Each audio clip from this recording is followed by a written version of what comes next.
The hum of the airplane engines was a familiar lullaby, usually a comforting sound that ushered me into a state of semi-sleep. But today, the rhythmic drone felt different, a backdrop to a subtle shift in my own perspective. I was tucked into my first-class seat, a haven of plush leather and generous legroom, a rare indulgence after months of relentless 16-hour days launching my tech startup. The scent of roasted peanuts and stale coffee permeated the air, a typical airplane aroma. But even that seemed to have a different quality. My eyes, usually glued to the flickering pixels of my laptop screen, were drawn instead to the procession of passengers filing down the aisle. Then I saw him, a young man, probably in his late 20s, maybe early 30s, in a crisply pressed but visibly worn Army uniform.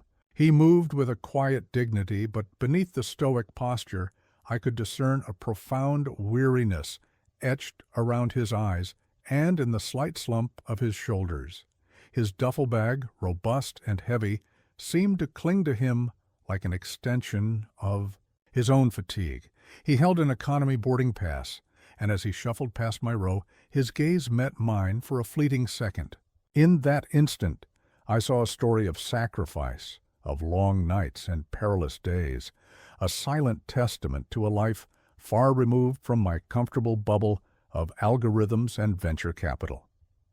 A sudden, almost impulsive thought ignited within me. The first-class seat was a luxury, a symbol of my hard-won success. But what was that luxury worth if it couldn't alleviate even a fraction of the burden carried by someone who had served their country? The idea solidified in my mind with surprising clarity. This wasn't about charity, it was about acknowledging a profound debt. "Excuse me," I said, my voice cutting through the murmurs of boarding passengers. He paused, his head turning slowly, a flicker of surprise in his weary eyes. "Are you heading back from deployment?" He nodded, a faint, almost imperceptible smile touching his lips. "Yes, sir. Just got back from Afghanistan. Long trip." His voice was a little rough, as if unused to prolonged conversation. "Well," I began, gesturing to my seat, the words flowing effortlessly now, "I insist you take this. I'm perfectly fine in economy. Consider it a small thank you for your service, for everything you've done." I pushed my small carry-on bag from the overhead compartment, ready to move. He looked genuinely stunned, his eyes widening. "Oh, no, sir, I couldn't possibly. This is a first-class seat. That's too much." He looked almost uncomfortable with the offer, perhaps unaccustomed to such open generosity.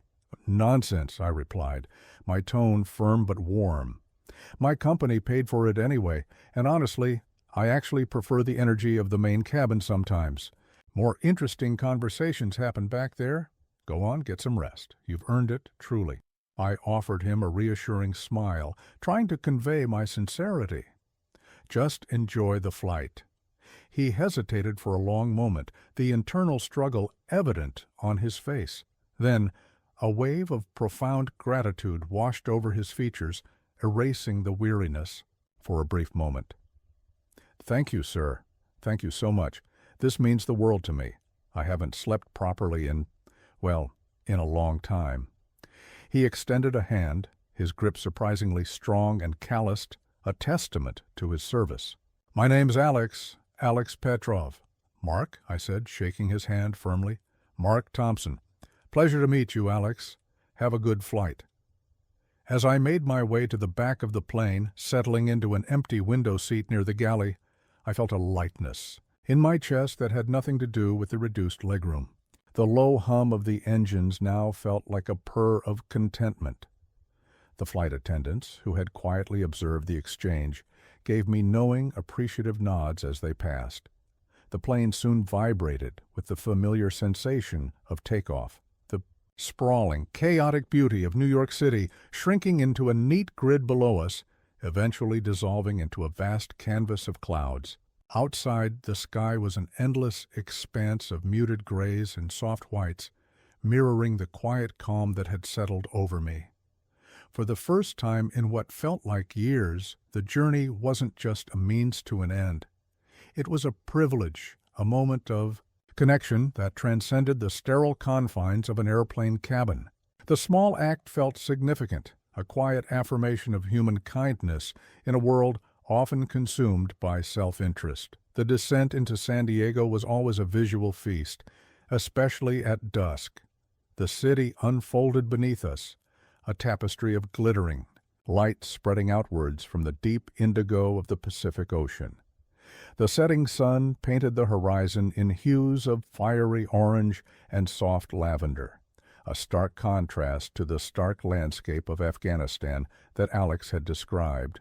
As the plane touched down with a gentle thud, the collective sigh of relief from the passengers filled the cabin. I gathered my belongings, my mind already racing through the list of emails and calls awaiting me once I landed. The usual pre-disembarkation. Chatter buzzed around me, a blend of anticipation and travel fatigue. Suddenly, a voice cut through the noise, a familiar cadence that brought a smile to my face. "Mark! Hey, Mark!" I turned, and there was Alex, navigating the narrow aisle with surprising agility despite the crowd. He looked noticeably more rested, the deep shadows under his eyes less pronounced, and there was a subtle, almost imperceptible lightness in his step. The gratitude on his face was palpable, genuine, and heartfelt. He carried his worn duffel bag and a small, olive-green backpack. "Thanks again for the seat, Mark," he said, extending his hand, his grip just as firm as before. "Seriously, that was incredibly kind of you. I actually got some decent sleep for the first time in days. It made a huge difference." "Glad to hear it, Alex," I replied, shaking his hand, a genuine warmth spreading through me. "No problem at all. Just happy to help. You looked like you really needed it. Listen," he continued, his gaze steady. "I know this is a long shot, and you're probably in a hurry, but I'd really like to repay your kindness somehow. Can I at least buy you a coffee or something at the airport? My flight to Florida isn't for a few hours." I glanced at my watch. My connecting flight to Austin wasn't for another 2.5 hours. A quiet moment, a genuine conversation, sounded far more appealing than scrolling through news feeds at the gate. A coffee would be great, actually. I could definitely use a pick-me-up before my next leg. We walked together towards the sprawling terminal, the air conditioning a welcome relief after the stuffy cabin. The conversation flowed easily between us, surprisingly so for two strangers who had just met. He told me more about his time in the service, the brutal heat of the desert, the profound bonds forged in adversity, and the bittersweet anticipation of finally seeing his family in Florida.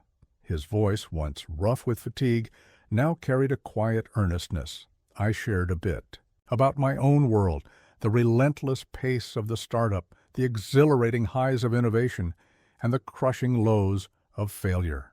We discovered a shared appreciation for good coffee and a surprisingly similar dry wit. We found a bustling coffee shop near the baggage claim area, the scent of fresh grounds and pastries filling the air. As we waited in line, Alex reached into his back pocket and pulled out a small, worn leather wallet. "You know," he said, his voice dropping slightly, "I've been carrying this around for a while. It's an old business card from a time when I was doing something completely different before I enlisted. I don't really know if it's still relevant, but I feel like I owe you more than just a coffee." He handed me a simple, somewhat faded business card. The edges were softened from wear, and the paper felt thin between my fingers. I took it, my brow furrowing slightly, as I read the name. Alex Petrov, Island Realty, LLC. Below that, a phone number, and a vague address in Naples, Florida. My eyes widened, a flicker of amusement and genuine curiosity sparking within me. "Island Realty?" I asked, a hint of incredulity in my voice. "Are you selling islands now, Alex?" He chuckled, a genuine warm laugh that seemed to shake off the last vestiges of his military stiffness. "Not exactly, not anymore. That was my family's business before I joined the Army. We specialized in private island development and sales. We still own a few smaller ones, mostly in the Caribbean and Central America. that we've been holding on to for years. My dad always called them our retirement fund for the company, little slices of paradise. He paused, looking directly at me, his gaze serious. Look, Mark, what you did for me, it genuinely helped. It showed me there are good people out there, and I've been thinking a lot about what I'm going to do now that I'm back. I'm thinking of taking over the family business, and maybe I can do something truly meaningful with it. Not just for profit, but for others, for a purpose. I just stared at the card, the smell of freshly brewed coffee momentarily forgotten. The ceaseless hum of the airport, the distant announcements, the hurried footsteps of travelers, all faded into the background. A strange, exciting, and utterly bewildering possibility began to form in my mind, a seed planted in the fertile ground of an unexpected encounter. Days bled into weeks, each one a blur of coding, investor calls, and the relentless pressure of scaling a nascent tech company. The memory of Alex and the enigmatic business card would occasionally resurface, a fleeting whisper of a different kind of world. The idea of island realty seemed like a distant, almost fantastical dream, a curious anomaly in the structured chaos of my daily life. Yet there was something about Alex's sincerity, the quiet conviction in his voice, that had resonated deeply and refused to be completely dismissed. One sweltering Tuesday afternoon, as a rare heat wave blanketed Austin in a thick, oppressive humidity, I was hunched over my desk, eyes burning from hours of staring at lines of code. The air conditioning unit in my office hummed a weak protest against the heat. My phone buzzed, startling me. It was an unfamiliar number with a Florida area code. Hesitantly, I answered, half expecting a telemarketer. "Mark? It's Alex Petrov from the flight." His voice was clearer now, stronger, filled with a renewed energy that I hadn't heard in the airport. A jolt went through me, an unexpected surge of excitement. "Alex! Wow, hey, how are things? Settling back into civilian life?" "Good. Really good, actually," he replied, a genuine warmth in his tone. "It's been a process, but I'm getting there. I've been talking a lot with my dad about the family business, the future, and, well, I've been thinking about you, Mark. Quite a bit, actually." My heart quickened, a nervous flutter in my chest. "Oh? What about me?" "Remember those islands I mentioned, the ones my family owns? There's one in particular, a small, undeveloped one in the Caribbean, just off the coast of Belize. It's not much more than a few acres, maybe 5 or 6.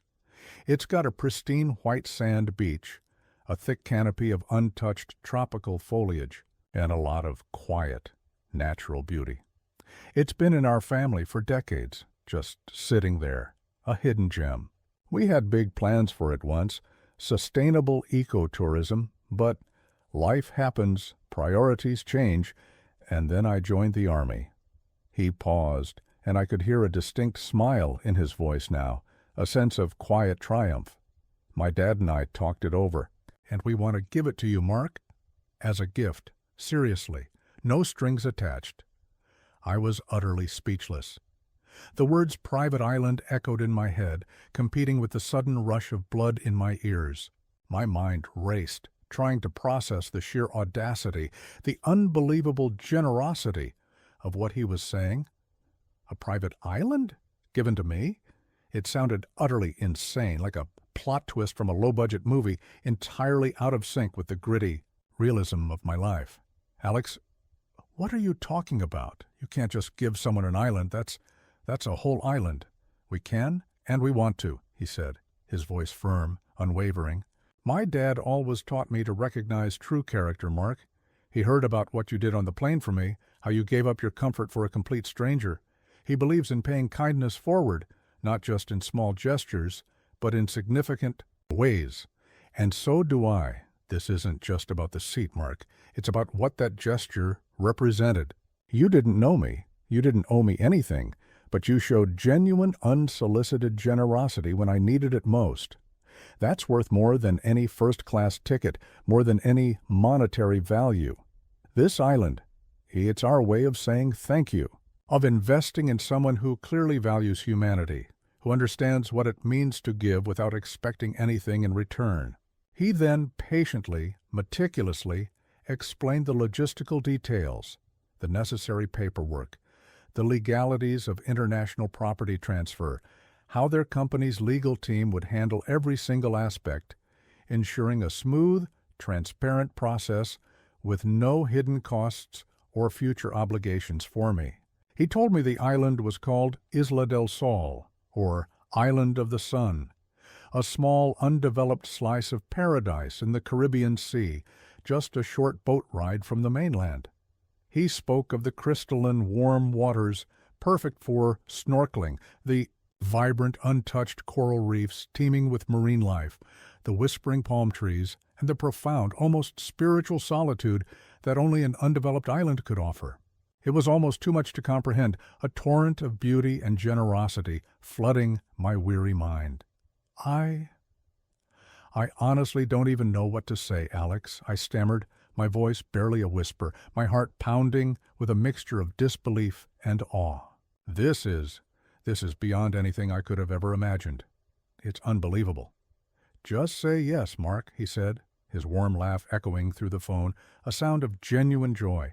And maybe, just maybe, when you build something incredible there, something truly meaningful, you'll remember the tired soldier who needed a comfortable seat on a long flight. The following weeks were a dizzying whirlwind of legal consultations, video conferences with attorneys in Florida and Belize, and an overwhelming sense of surrealism that clung to me like a persistent dream. True to his word, Alex and his family's company, Island Realty, handled every single intricate detail with meticulous precision. They sent me high-resolution photos of Isla del Sol, breathtaking aerial shots that showcased a verdant patch of land, a rich tapestry of emerald green, surrounded by an endless expanse of crystalline turquoise water that sparkled under the Caribbean sun. It was even more stunning, more profoundly beautiful than I had ever dared to imagine. The reality of owning a private island slowly began to sink in, still feeling like a fantastical narrative, yet undeniably, thrillingly real. My friends and family, typically a pragmatic and grounded bunch, were utterly dumbfounded when I finally shared the astonishing news. Some initially thought it was an elaborate prank, a wild exaggeration, or even a sophisticated scam designed to defraud me. But when the official documents began to arrive, bearing the embossed seal of a reputable international legal firm, their disbelief slowly, gradually, turned into open-mouthed awe. The story of the first-class seat, the weary soldier, and the unimaginable gift of an island became a legendary tale within our circles, a modern-day fable, a compelling testament to the unpredictable and often profound ripple effects of a simple, selfless act of kindness. My initial thoughts for Isla del Sol revolved around building a small, sustainable, personal retreat, a serene sanctuary where I could escape the relentless demands of the tech world, a place to decompress, to reconnect with the raw, untamed beauty of nature, and to recharge my often drained spirit. The allure of quiet solitude on my own piece of paradise was immense. But as I spent countless hours poring over maps of the island, contemplating its untouched potential, and reflecting on the true, deeper meaning of Alex's extraordinary gift, an even grander, more impactful idea began to take root and flourish in my mind. This island, I realized, wasn't just for me. It was a tangible, living symbol of generosity, a potent embodiment of the philosophy of paying it forward, a beacon of unexpected hope. I reached out to Alex again, the phone call filled with a renewed sense of purpose. I shared my evolving vision, the words spilling out with an almost feverish excitement. "Alex," I began, my voice thick with emotion, "I'm not just going to build a private getaway here. That would be selfish, a missed opportunity. I want to create something truly special, something that honors the spirit of your incredible gift. A place where veterans like yourself can come to decompress, to heal, to find peace and purpose after their service. a dedicated retreat focused on mental wellness, offering holistic therapy, connecting with nature, and providing a safe space to process their experiences and simply be. A place where they can rediscover themselves, away from the noise and pressure of the world. There was a profound moment of silence on the other end of the line, a silence that spoke volumes. Then Alex's voice, thick with raw emotion, came through. "Mark, that's absolutely incredible. That's more than I ever could have imagined. That's exactly the kind of thing my dad and I hoped for. A place that truly gives back, that transforms lives. My family would be honored to help in any way we can." And so our collaboration began. His family's decades of expertise in island development, their deep understanding of sustainable building practices in sensitive ecological zones, proved invaluable. My entrepreneurial drive, my experience in project management and resource allocation, fueled the ambitious project.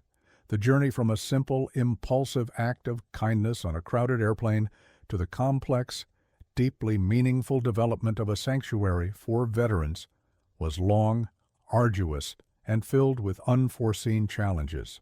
There were logistical hurdles, environmental considerations, and financial complexities, but every single step was driven by a shared, unwavering belief in the inherent goodness of humanity and the transformative power of giving without expectation. Now, standing on the pristine, sun-drenched beach of Isla del Sol, the warm Caribbean breeze rustling through the palm fronds, the gentle lapping of waves against the shore, a soothing symphony, I often find myself reflecting on that seemingly mundane flight, that single impulse decision to offer a seat to a tired soldier.